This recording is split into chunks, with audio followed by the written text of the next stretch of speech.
நாம் சில மக்களுக்கு சில உதவிகளை நாம் செய்கின்றோம். எதற்காக நாம் செய்கின்றோம்? நன்மைக்காக, அல்லாஹ்வுடைய திருமுகத்திற்காக. இன்னும் சிலர் சில மக்களுக்கு சில உதவிகளை செய்வார்கள். எதற்காக இவர்கள் செய்கின்றார்கள்?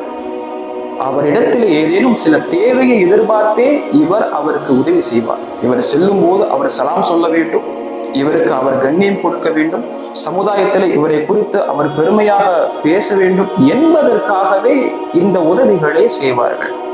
அல்லாஹ் தன்னை குறித்து பேசுவதாக நபிகளார் கூறுகின்றார்கள். அல் இஸ்ஸு இஸாரி, கண்ணியம் என்பது என்னுடைய கீழாடை.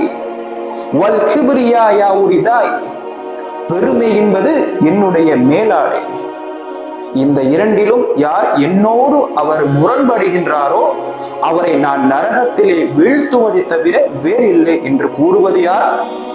அல்லாஹ் ஜல்ல சுப்ஹானஹு வ தஆலா. ஏன் இந்த அளவிற்கு வர்ணனையாக அல்லாஹ் கூற வேண்டும்? நபிகள் நாயகம் ஸல்லல்லாஹு அலைஹி வஸல்லம் அவர்கள் இன்னொரு இடத்திலே கூறுகின்றார்கள், மிஸ்காலு தர்ர மினல் கிப்ர், எவர் ஒருவர் அணுவளவும் பெருமை கொள்கிறாரோ அவர் சொர்க்கத்திலே நுழைய மாட்டார் என்று. ஏன் பெருமையை அளந்தார்கள் நபிகளார்? அதை நாம் நெருங்கவே கூடாது. இன்றைக்கு நம் சமுதாயத்திற்கு மத்தியிலே நன்மை என்றாலே சில தேவைகளை எதிர்பார்த்து செய்வதை போன்று இன்றைய சமூகம் மாறிவிட்டது.